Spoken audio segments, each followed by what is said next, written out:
Assalamualaikum warahmatullahi wabarakatuh.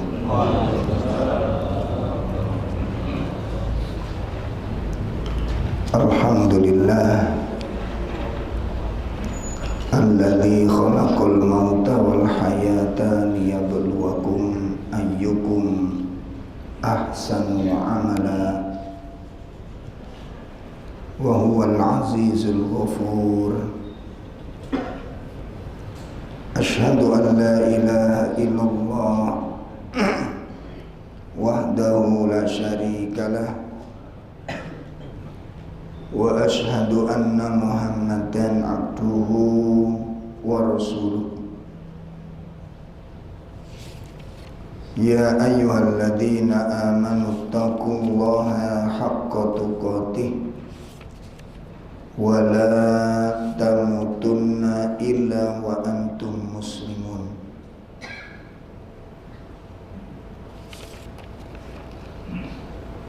Allahumma salli wa sallim wa barik ala nabiyyina Muhammadin wa ala alihi wa ashabihi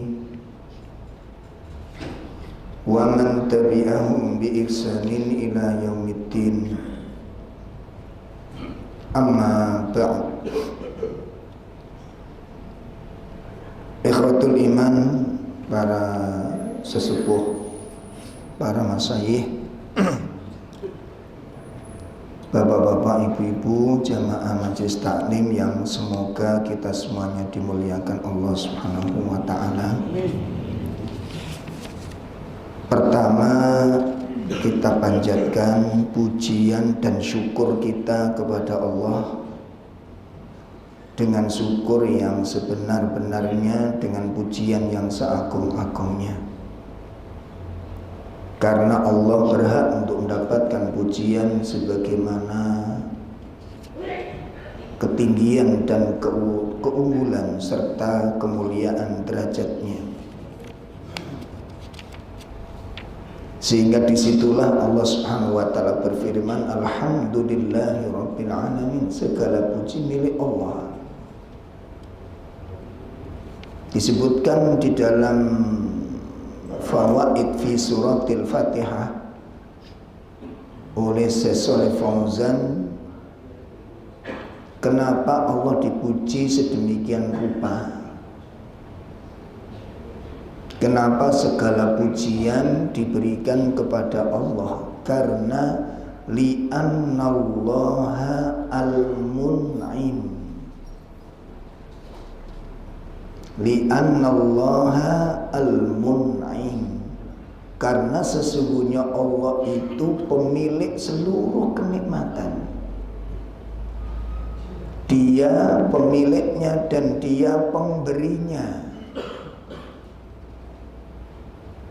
Semua kenikmatan yang dirasakan oleh makhluk-makhluknya ini, semua itu min indillah. Semua berasal dari Allah Subhanahu wa ta'ala. Wal mun'im yuhabbu qadra ni'amihi in'amihi. Dan para pemberi kenikmatan, yang memberi kenikmatan itu layak dipuji, layak dicintai, qadra in'amihi, sesuai dengan kadar pemberiannya itu. Ya, orang yang memberi layak dicintai, layak dikagumi sesuai dengan kadar pemberian. Dan itu menjadi fitrah manusia, akan mencintai setiap yang memberi kepadanya. Itu fitrah manusia. Ya, fitrah manusia itu akan menyenangi, mencintai setiap orang yang berbuat baik kepada dirinya. Itu fitrah. Itu fitrah. Nah, besar kecilnya pujian, besar kecilnya rasa cinta kepada yang memberi itu tergantung dari besar kecilnya pemberian yang diberikan itu. Maka adakah pemberian yang lebih banyak dibandingkan pemberian dari Allah Subhanahu wa ta'ala? Adakah pemberian yang lebih mulia dibandingkan dengan pemberian dari Allah Subhanahu wa ta'ala? Maka sudah selayaknya dan kewajiban yang mutlak bagi setiap hamba untuk memuji Allah dengan pujian yang seagung-agungnya. Jamaah sekalian yang dimuliakan Allah, mudah-mudahan Allah menjadikan kita, menggolongkan kita bagian dari orang-orang yang soleh, dan semoga Allah memasukkan kita menjadi orang-orang yang istiqomah. Pembahasan kita pagi ini, kita akan bersama-sama menyimak sebuah nasihat dari seorang sahabat terkemuka dan termasuk salah satu dari menantu Rasulullah SAW, dan termasuk pemuda pertama kali yang masuk Islam. Beliau adalah Ali bin Abi Thalib, sahabat terkemuka. Di dalam salah satu nasihatnya yang dinukil oleh Imam Ahmad di dalam kitab Az-Zuhud, beliau mengatakan, inna akhwafu ma akhafu alaikum ithnataini. Ya, sesungguhnya perkara yang aku takutkan menimpa kalian itu ada dua, kata beliau. Ada dua perkara yang aku takutkan menimpa kalian.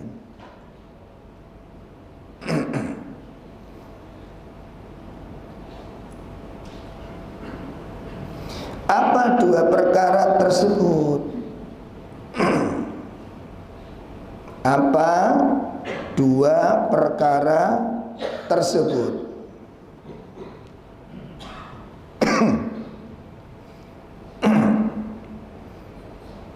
Yang pertama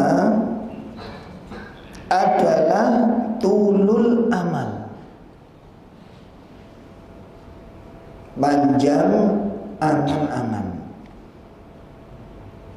Itu yang pertama. Beliau mengatakan ini bahaya bagi kita, itu wajar. Kenapa bisa demikian? Cara pandang kok berbeda? Karena kacamata yang dipakai beda. Ya, maka kacamata yang kita pakai, cara pandang melihat sesuatu dalam hidup itu penting. Cara pandang melihat sesuatu yang kita pakai dalam hidup itu sangat penting. Kenapa? Karena itu akan membentuk mindset, pola pikir kita. Mindsetnya salah, maka menilai sesuatu pun salah. Penilaian itu dari mana? Penilaian dan kemudian kita simpulkan itu dari mana? Dari mindset, cara berpikir kita. Cara berpikirnya salah, maka hasil yang ditampilkan pun, ilmu yang diambil pun jadi salah. Karena mindset itu penting. Itu yang disebut dengan al-fahm, pemahaman di dalam memahami sesuatu. Nah, kita lanjutkan. Beliau mengatakan perkara yang pertama yang aku khawatirkan adalah apa tadi? Tulul amal, panjang angan-angan. Apa pengertian panjang angan-angan di sini?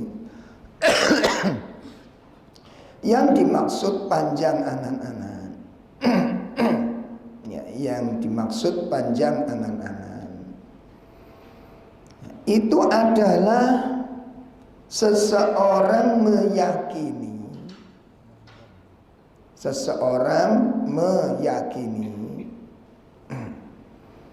bahwa kematiannya masih jauh.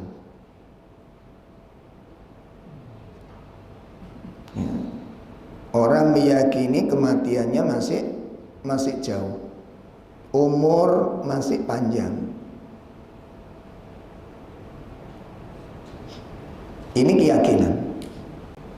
Itu bagian dari suatu penyakit, kata Nabi.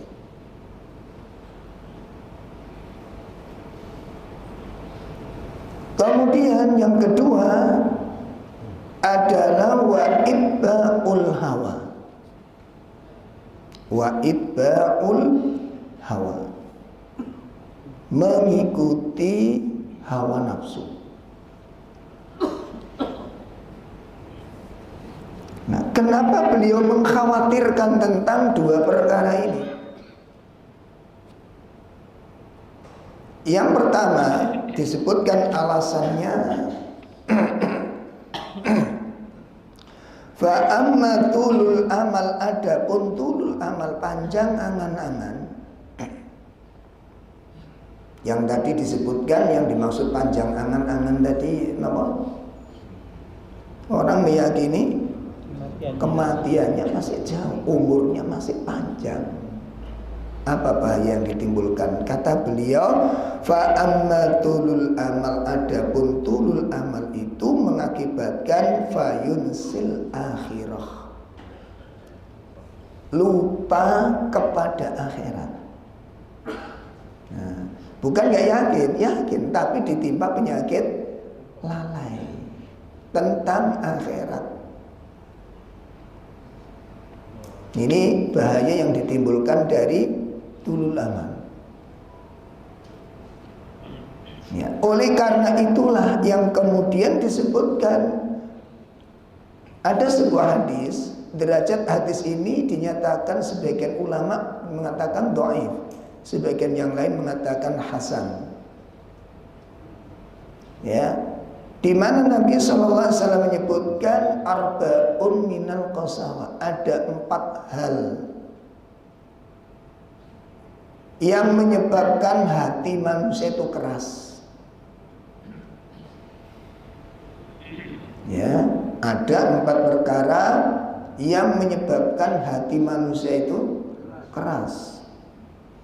Nanti bisa dilihat di dalam tafsir Ibnu Katsir, wonten gini surah Al-Baqarah tentang kisah Nabi Musa yang menjelaskan orang-orang Bani Israel setelah dijelaskan ayat-ayat Allah, tanda-tanda kebesaran Allah, itu hatinya masih membatu. Itu tafsir ayat itu. Lalu Nabi menyebutkan apa 4 perkara yang membuat hati keras itu. Yang pertama beliau mengatakan jumudul ain, mata yang kering. Apa yang dimaksud mata yang kering itu? Mata yang gak pernah dipakai nangis karena Allah. Ayo diinget-inget masing-masing, kapan terakhir mata kita meneteskan air mata? Mungkin karena dosa-dosa kita. Pernah gak kita nangisi dosa? Pernah gak kita menangisi kesalahan? Pernah gak kita tangisi kekurangan-kekurangan kita, kelemahan-kelemahan kita? Ya, tidak pernah menangis itu bahaya karena bisa membekukan hati. Sulit tersentuh nasihat, sulit meresapi ayat-ayat Allah, sulit mengambil pelajaran, melihat kekaguman kebesaran Allah, sulit mengambilnya itu. Sehingga mata kita sering melihat ayat-ayat Allah tapi nggak pernah kagum dengan pemiliknya ini. Coba kalau kita melihat ada gedung yang besar, yang bangunannya sangat indah, apa yang kita katakan? Hebat ini perancangnya ini, terkagum-kagum. Makanya kadang-kadang untuk menunjukkan kekagumannya di selfie. Benar apa enggak? Bentuk apa? Kekagumannya, arsiteknya kayak apa, perancangnya hebat, ini luar biasa, nggak sembarangan kita puji-puji. Pernah nggak kita muji Allah karena kekaguman melihat makhluknya itu? Ini bentuk penyelewengan di dalam pengagungan. Ya, pernah nggak kita mengagumi diri kita, bagaimana Allah menciptakan kita, menyusun tubuh kita, memberikan fasilitas-fasilitas yang tidak bisa kita peroleh dari selain Allah Ta'ala. Pernah gak kita kagumi? Dan Allah sudah menegur itu kan, wa fi anfusikum afala tubsirun. dan di dalam dirimu itu ada tanda-tanda kebesaran. Tidakkah kamu perhatikan? Makanya jaminan delok kebesaran Allah itu nggak usah ke pinggir laut kadoan jaminan. Kita itu kan kadang-kadang rotok sok ya. Kemana mas? Rehlah mas, tadabur alam. Tadabur alam sampean ngocok lah wis tadabur alam to jane. Lagi makan.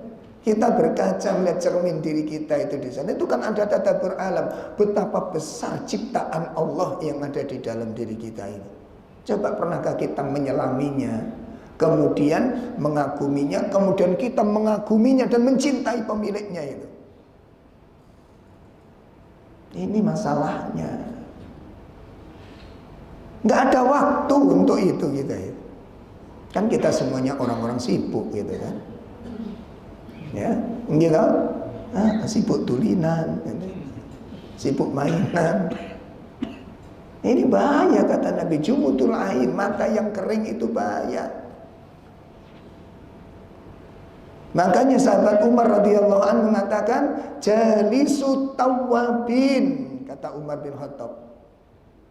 Jalisut tawabin, duduklah kalian bersama orang-orang yang ahli taubat. Bersahabatlah kamu dengan orang-orang yang banyak istighfar di situ. Kenapa? Fa innahum, karena sesungguhnya mereka itu afqara afidatuhum. Karena orang-orang yang ahli taubat, orang yang banyak istighfar kepada Allah. Keliru sedikit istighfar, salah istighfar, itu adalah orang yang paling lembut hatinya. Ini yang pertama bahaya. Ada 4 poin kata Nabi. Yang pertama, jumudul ain, itu menjadi kerasnya hati, tidak pernah nangis karena Allah Ta'ala. Melihat anak-anak sudah dewasa, sehat walafiat, disekolahkan, dipondokkan, nganut, tidak bikin susah orang tua. Bukankah ini hal-hal yang patut kita syukuri, yang kemudian hendaknya kita menangis kepada Allah Ta'ala atas pertolongan Allah menjaga anak-anak kita dari kenakalannya itu. Jadi kan lihat orang-orang yang dirusak oleh Allah melalui anak-anaknya itu, hancur kehormatannya itu, rusak kemuliaannya rumah tangga, hancur ekonominya, disebabkan diuji oleh Allah dengan anak-anak yang durhaka sama orang tua. Nggak cukupkah ini? Itu yang pertama. Yang kedua kata Nabi, di antara perkara yang mengeraskan hati, kata beliau, yang pertama adalah apa tadi? Jumudul ain. Ya. Yang kedua adalah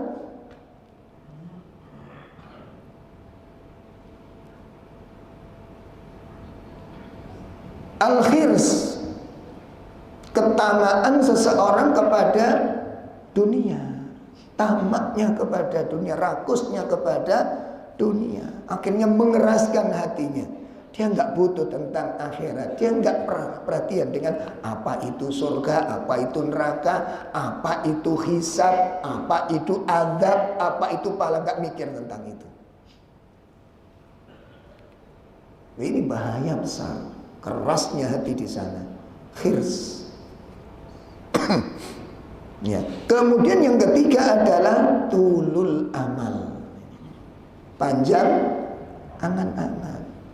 Ini kalau orang itu tidak ingat sama sekali dengan kematian, ya, dia meyakini bahwa usia masih sangat panjang, kematian masih jauh, itu berpotensi mengeraskan hati. Berpotensi mengeraskan hati.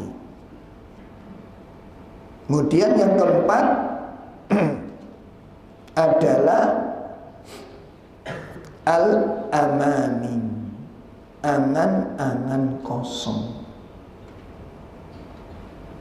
Angan-angan, lah angan-angan kosong itu termasuk talbisul iblis. Ini hati-hati Pak ini Pak.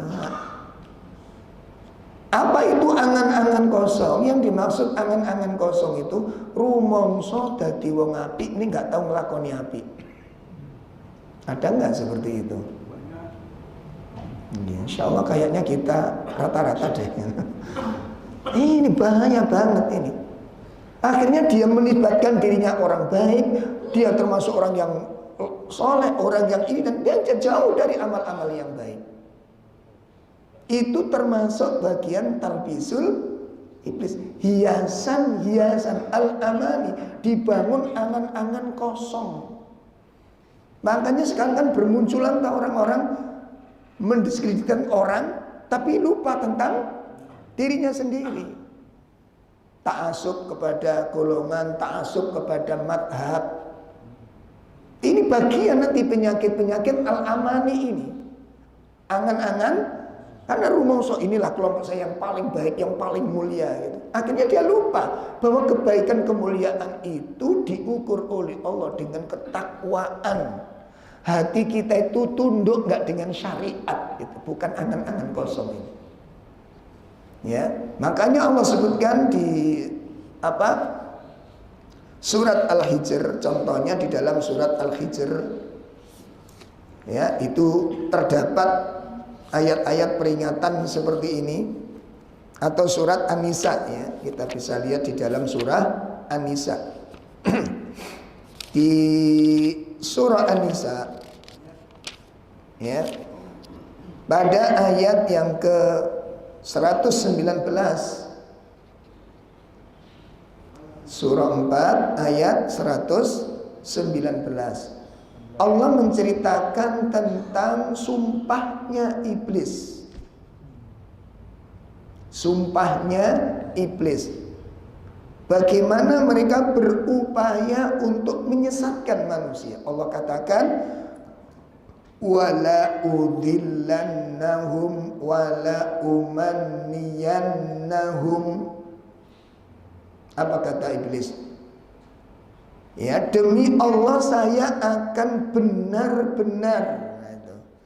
Nanti Bapak Ibu bisa pirsani setiap ayat-ayat yang berkaitan dengan sumpahnya iblis untuk menyesatkan manusia.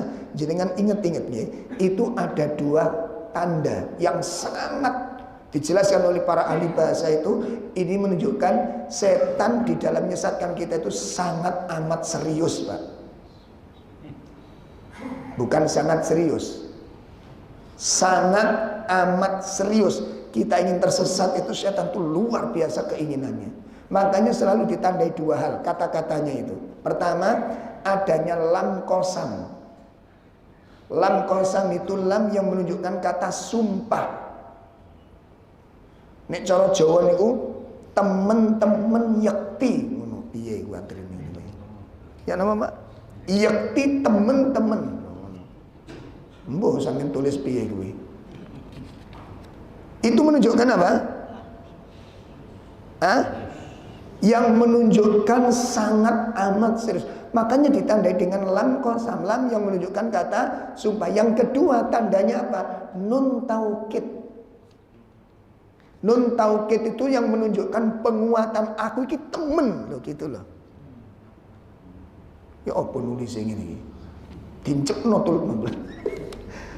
Sungguh sangat gitu. Makanya kita lihat di ayat ini, coba kita wala udillannahum, ada lam qasam, wala itu lam qasam, udillannahum ada nun taukidnya. Berikutnya juga demikian. Jadi poin pertama itu saya mengatakan sungguh benar-benar aku akan menyesatkan mereka. Yang kedua apa? Wala umanniyannahum, kembali diulang. Dan sungguh benar-benar aku akan membangun angan-angan kosong pada mereka. Napa angan-angan kosong tadi itu? Rumangsa dadi wong saleh ning ado teko kesalehan. Salah besar, dan itu talbisul iblis itu. Makanya di dalam ayat 123 surat An-Nisa Allah ingatkan.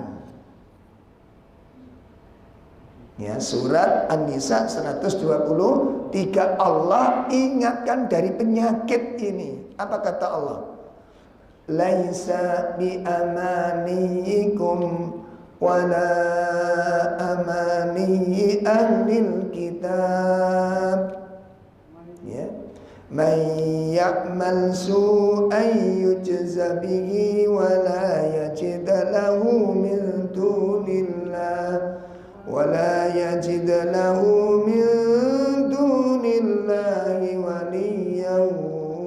wala nasira. Iya, ada terjemah? Ada bawa teman. Pahala dari Allah bukanlah menurut angan-anganmu yang kosong dan tidak pula menurut angan-anganmu yang ahli kitab. Barang siapa yang mengerjakan kejahatan, niscaya akan diberi pembalasan dengan kejahatan itu, dan ia tidak mendapat pelindung dan tidak pula penolong baginya selain dari Allah. Pahala dari Allah itu tidak bisa kamu peroleh dengan apa? Angan-angan kosongmu dan juga angan-angan kosong ahli kita. Itu surga, pahala itu nggak bisa diperoleh dengan angan rumongso dadi wong apik iki. Makanya ini ku penyakit gitu. Coba sekarang orang mengukur, terutama dari ini penyakit umat Islam hari harus kita waspada. Kita tidak menutup kemungkinan kena penyakit ini. Sangat dipahami ini. Harus hati-hati di sini. Jadi surga yang Allah siapkan, pahala yang Allah janjikan itu nggak bisa diperoleh dengan apa? Angan-angan kosong. Makanya untuk menetapkan saya orang soleh itu jangan dinisbatkan kepada golongan yang kita ikuti. Itu namanya ta'assub akhirnya.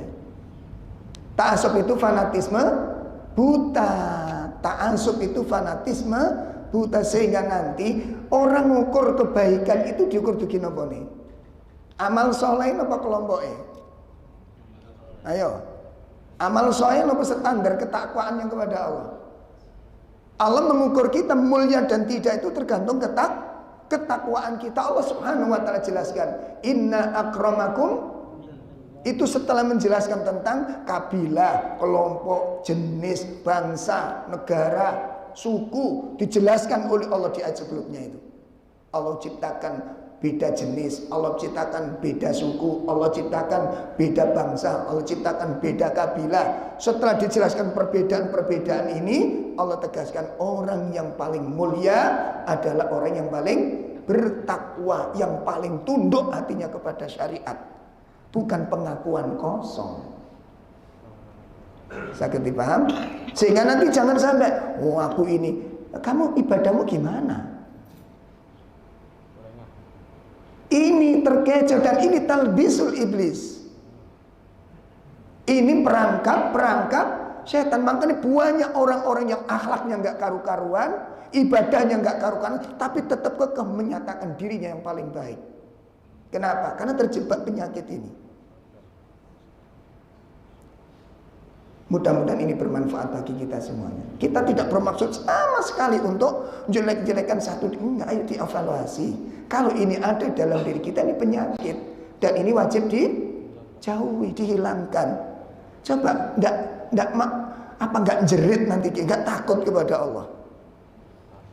Ya, kita menisbatkan kita orang baik. Nah, kalau kita menyatakan diri orang baik, tunjukkan kebaikanmu apa coba. Ayo, hubungan dengan Allah sudah bagus apa belum? Sholat jamaahnya gimana? Oh kadang-kadang nggak sholat dong menunggu. Tapi kenceng, kami kelompok yang baik gak sholat tuh. Kadang-kadang minum khamr malah. Lah terus piye ngeten iki ngono lho. Ya. Mbok disalaman ini setan sing salah kuwi. Jare setan kan tak duduk lho. Ya. Nah, makanya di apa ini, Pak?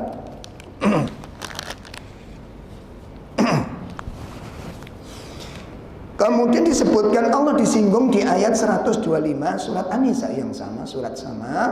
Kita lihat ini bahaya angan-angan kosong. Allah sebutkan surah An-Nisa ayat 125. Allah katakan gimana? Wa man ahsanu dinan mimman aslama wajhahu lillah mimman aslama wajhahu lillahi wa huwa muhsinun wattaba'a millata Ibrahim hanifa wattakhadallahu Ibrahim khalila. Iya. Dan siapakah yang lebih baik agamanya daripada orang-orang yang ikhlas menyerahkan dirinya kepada Allah, sedangkan dia pun mengerjakan kebaikan, dan dia mengikuti agama Ibrahim yang lurus, dan Allah mengambil Ibrahim menjadi kesayangannya. Insyaallah.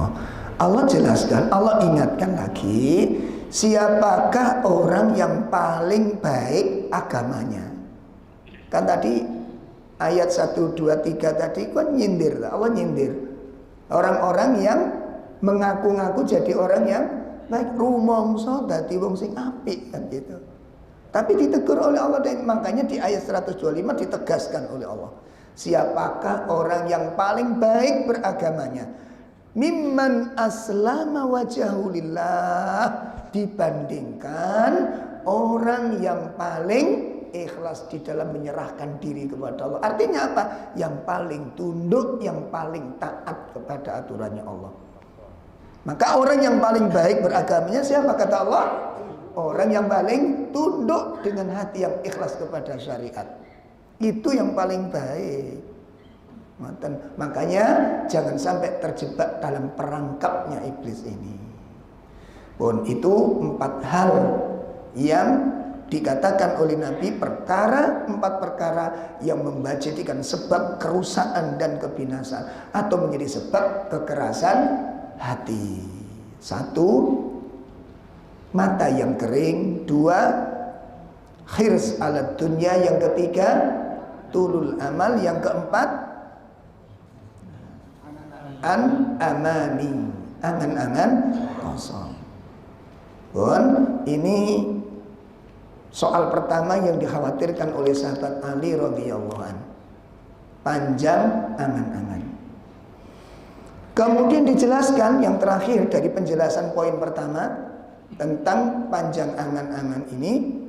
Jadi kalau ada orang meyakini di dalam hatinya, rumongso yakin umurku sik dawa, matiku sik suwe, maka dikatakan oleh para ulama, di antara Imam Ad-Daqaq di sana, man nasiyal mauta usiba bithalatha. Orang yang lupa dengan kematian, lupa dengan akhirat, maka dia akan ditimpa 3 musibah. Ya, dia akan ditimpa 3 musibah.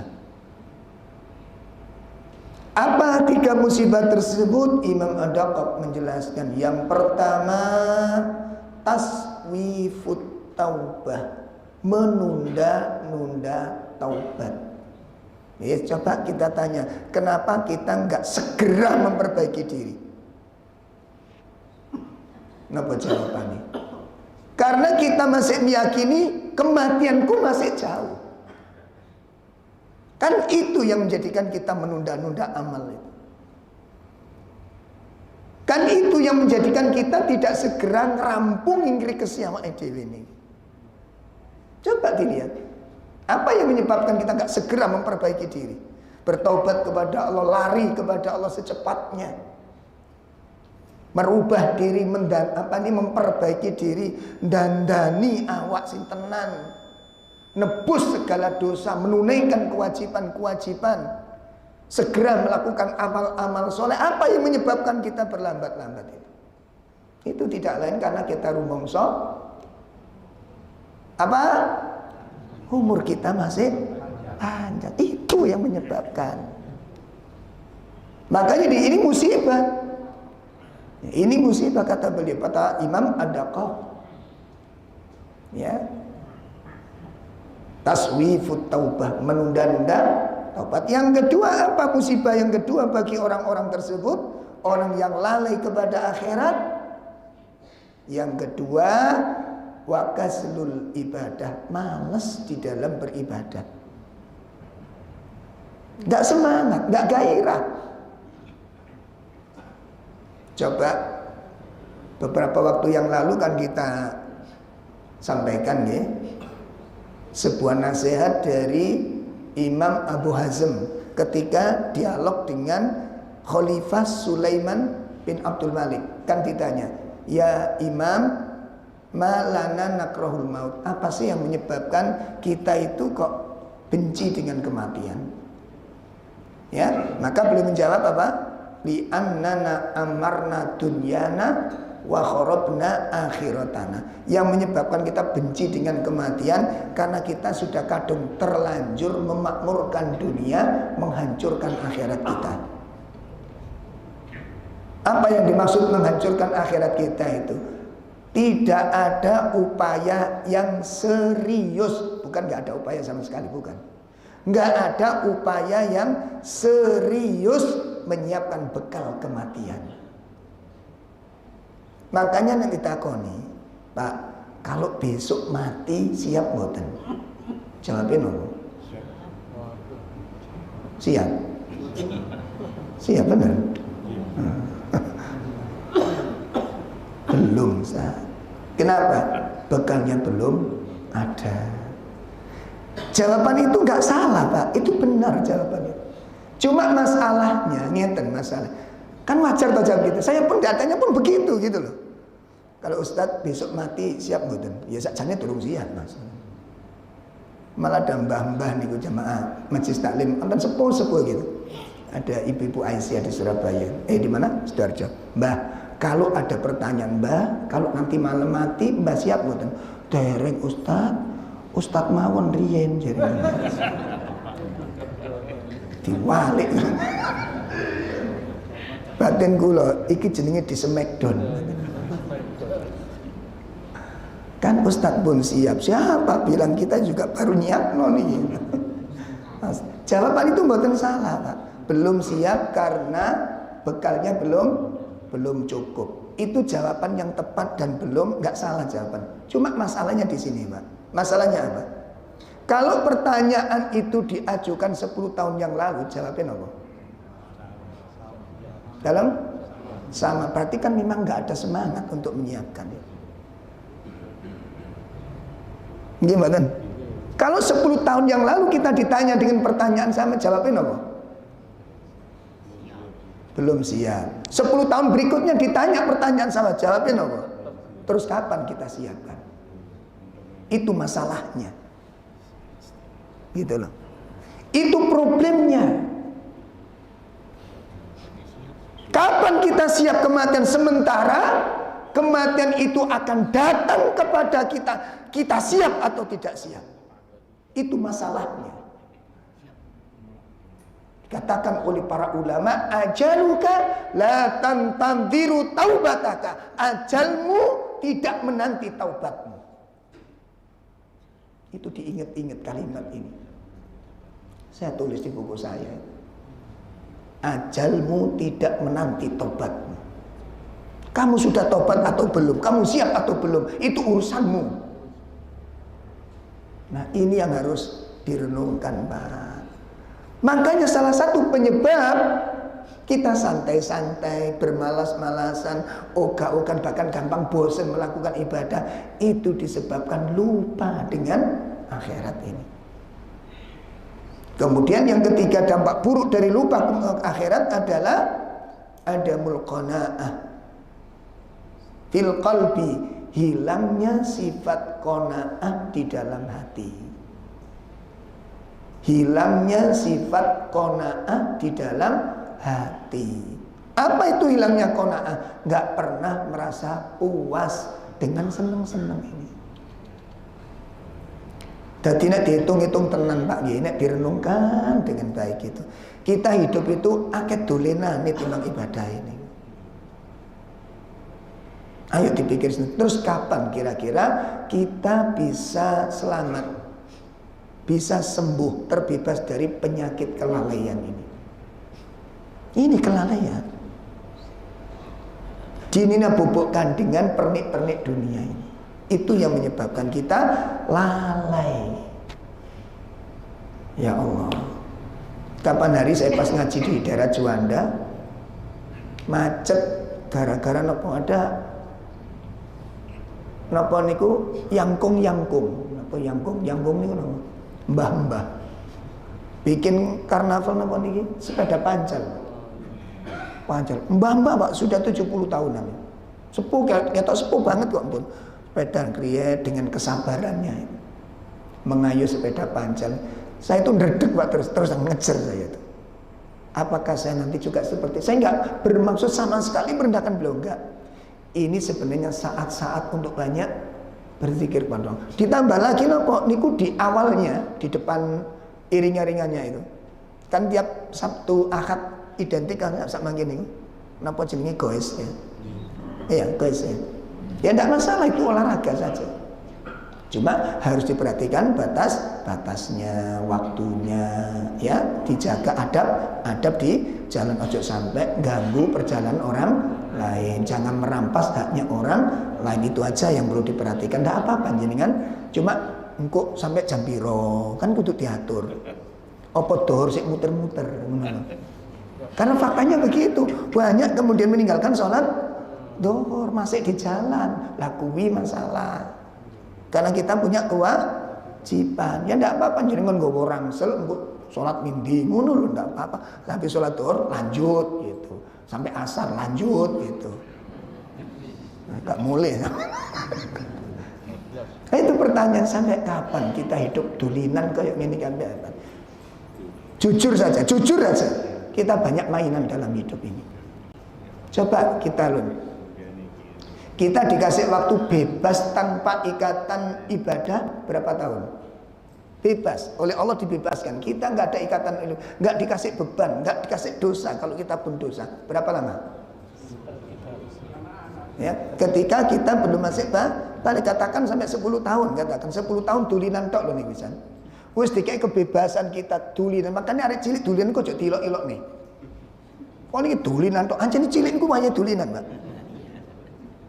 Dunia anak-anak itu dunia mainan, cuma dikondisikan, dikendalikan, itu aja. Cuma dimarahi, kecil itu main. Ternyata mainan 10 tahun dorong cukup. Kita lanjut di usia remaja kita. Gimana? Remaja sampai menikah dulinan maneh. Sampai usia berapa? Katakan 25, katakan 25 kita nikah. Usia 10 tahun sampai 25 berapa tahun? Tinggut tulinan maneh. Allah. Setelah menikah gak cukup. Tulinan maneh. Dilanjut permainan, cuma bentuknya kan beda. Kalau kecil nekeran, kelereng disentil. Sekarang pakai tongkat, teng atau nekeran ini. Nek kamu pakai apa jenenge entong kuwi, teng tenan. Itu menjadi kebanggaan dan kepuasan hidup itu. Nah, sing lebih lucu lagi bapak-bapak main game ini. Allah. Wah, ngono. Iki mulai gendeng karepe dhewe niki. Ngapunten. Pak, sampai kapan kita mengakhiri hidup model ngeten niki? Sampai kapan? Sampai kapan? Terus nasihat apa kira-kira yang bisa menusuk hati kita itu? Apa nasihat berupa kematian? Apa yang harus dimatikan dulu baru sadar nanti? Dan itu penyesalan yang tidak ada tepinya. Dan itu semua disebabkan karena ini. Nasyal akhirah, lupa kepada akhirat. Nah, ini yang kenapa sahabat ahli takut kalau kita ditimpa penyakit ini, tulul amal. Pun, nah ini bahaya dari tulul amal. Panjang angan-angan tuh kayak begitu akibatnya ini. Gak duit tobat, gak duit persiapan. Coba kalau besok jenengan akan berangkat umroh, mati-matian itu persiapannya. Gimana? Wah, disiapkan semuanya, diurusi duitnya, semuanya, paspor, siapkan semuanya. Baru siap-siap berangkat. Kematian itu lebih cepat dari itu, Pak. Coba kalau nggak kita punya bekal dosa masih bertumpuk-tumpuk, kewajiban masih berantakan, amanah belum ditunaikan, janji belum dipenuhi, kematian tiba. Apa nggak jerit kalau sampai? Kapan? Terus siapa yang akan merubah kita kalau kita sendiri nggak ada keinginan untuk berubah? Sopo maneh? Kadang-kadang suami mendoakan, Ustaz, gak karu-karuan, sampai pegel lambe kula ndonga nih. Istri saya masih tetap demikian, apa kira? Sudah nggak ada lain kecuali doa. Tapi yang doa ini kok jenenge menungso kan ono bosennya ta, Pak? Halo? Atau nggak ngombe obat, terus penyakitnya masih tetap sesuai kan pegel ngombe obat nih. Lho gimana? Makanya kadang-kadang terjadi putus asa. Atau kadang-kadang suami sing angel kandhanane. Kata istrinya itu mati manusia waktu sholat duha, waktu sholat tahajud, ndonga niku setiap hari. Jari sing lanang, wis gak usah rame-rame, Mas. Dongakno ae kon oleh hidayah kok aku berubah dhewe. Ya ora iso, Cak. Innallaha la yughayyir ma biqaumin hatta yughayyiru ma bi anfusihim. Dengarkan firman Allah ini. Allah tidak akan merubah suatu kaum kalau kaum itu tidak berusaha untuk merubahnya. Siapa yang akan menasihati? Motivasi dalam diri kita ini. Keinginan itu yang paling dasar. Tekad. Bukan sulit, tekadnya kurang. Nek tekad itu ada, kemauan ada, perubahan itu akan terjadi kok. Bisa kita berubah, itu bisa. Ada kemauan nggak untuk berubah, itu masalahnya. Ada keinginan nggak untuk berubah, itu masalahnya. Jelas ini, Pak? Nah, makanya ayo direnungkan sampai kapan seperti ini hidup kita, jalan hidup seperti ini. Pokoknya itu poin pertama yang ditakutkan oleh sahabat ahli tulul amal. Yang kedua, wa itba'ul hawa. Wa itba'ul hawa, mengikuti hawa nafsu. Apa sebabnya kok beliau takut dengan perbuatan ini? Wa amma itba'ul hawa, adapun orang-orang yang mengikuti hawa nafsu, maka hawa nafsu yang diikuti itu fayasuddu anil haq, menghalang-halangi seseorang dari kebenaran. Menghalang-halangi seseorang dari kebenaran. Rasulullah sallallahu alaihi wasallam bersabda dalam sebuah hadisnya, ya,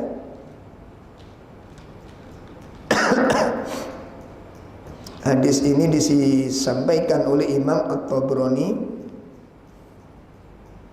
dan hadis ini dinyatakan hasan dan ada juga yang mengatakan sahih.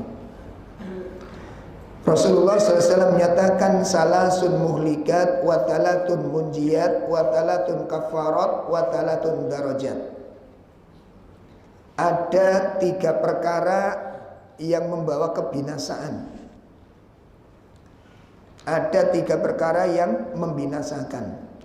Ada 3 perkara yang membawa keselamatan. Ada 3 perkara yang membawa keselamatan. Dan ada 3 perkara yang menjadi penebus dosa. Ada 3 perkara yang menjadi penebus dosa. Dan ada 3 perkara yang mengangkat derajat. Jadi ada 4 perkara-perkara di sini. Pertama, 3 perkara yang membawa kebinasaan. Yang kedua, 3 perkara yang membawa keselamatan. Yang ketiga, 3 perkara yang menjadi penghapus dosa. Yang keempat, 3 perkara pengangkat derajat. Saya ambil poin pertama, 3 perkara yang membawa kebinasaan. Apa 3 perkara yang membawa kebinasaan? Beliau mengatakan yang pertama, syuhun muta', kebakhilan yang ditaati. Kebakhilan yang ditaati. Syuhun muta'. Yang kedua, wahawan muttabaun, hawa nafsu yang diikuti. Hawa nafsu yang diikuti. Yang ketiga, yang ketiga apa?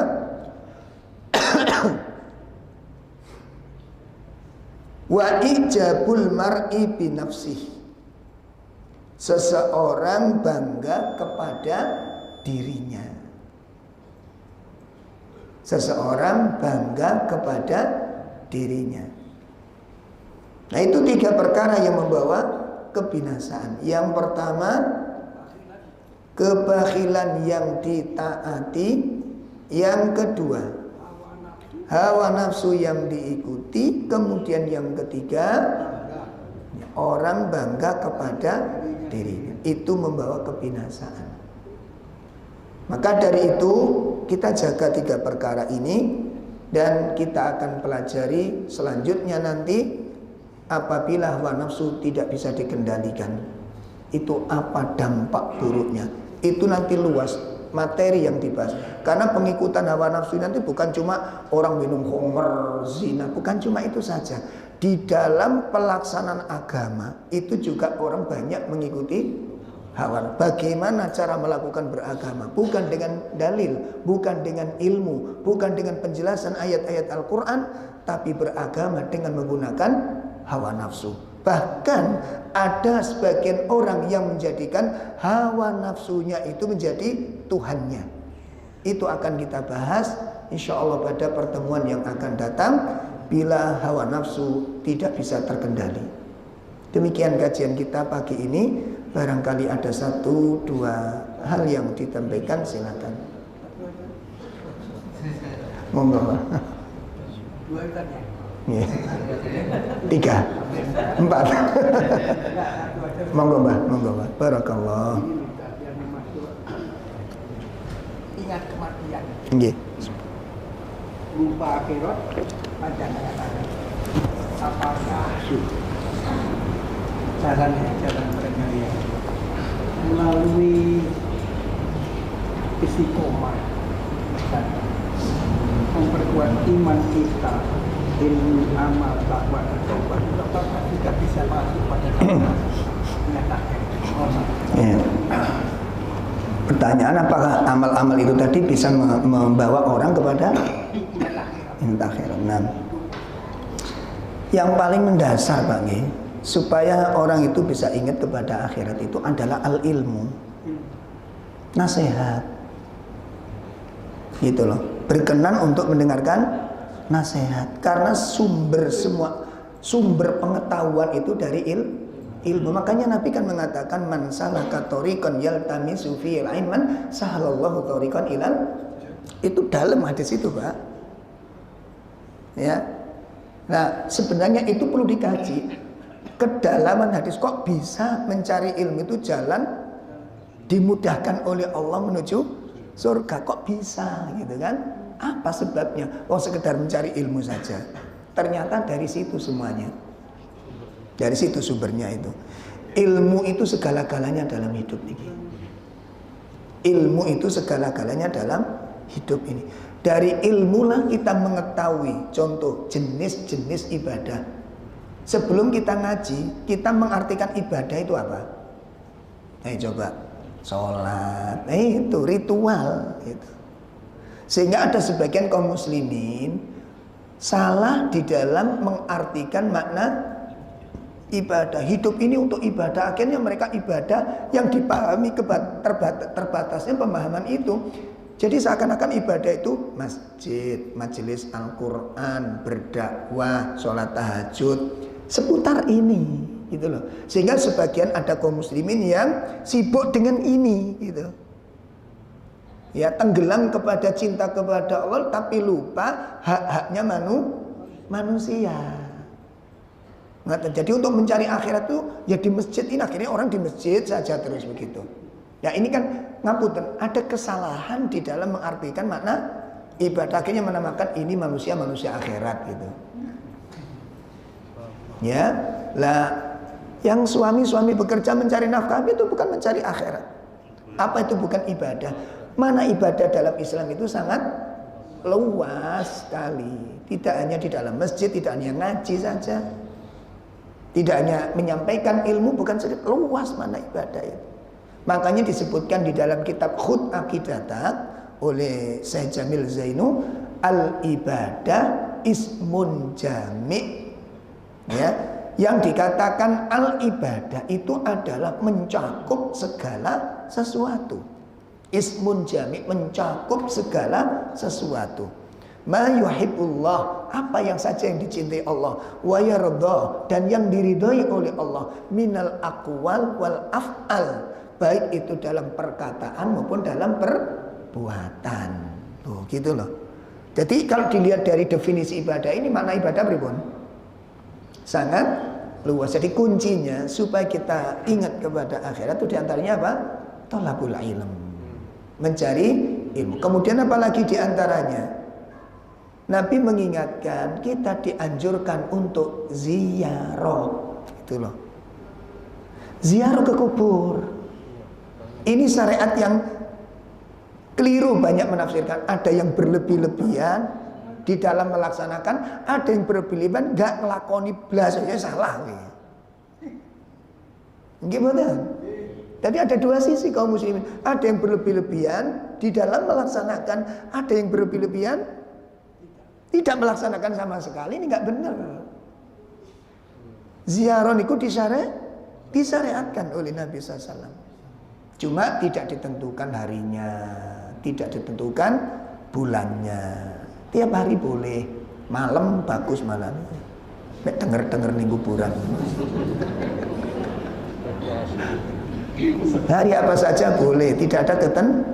Nah, ada ketentuan-ketentuan syariat yang diperhatikan, diantaranya membaca doa-doa ziarah itu. Ya, kalau kemudian di tanah kuburannya itu bersih, luas, dianjurkan sifatnya anjuran itu melepas sandal. Nah, itu adab-adabnya diperhatikan, coba itu. Dianjurkan, walaupun kita nggak punya kerabat di sini, ziarah ke kubur itu nggak harus punya keluarga di sana. Kita biasanya identik sih. Nek ziarah gak ketemu kuburan ini orang gelem nuwi. Dianjurkan kita. Jelas ya? Nah, itu diantaranya apa? Untuk mengingatkan orang kepada akhirat. Tapi nanti kembali kepada apa? Kembali kepada ilmu lagi. Berapa banyak orang ziarah tapi nggak ingat kematian?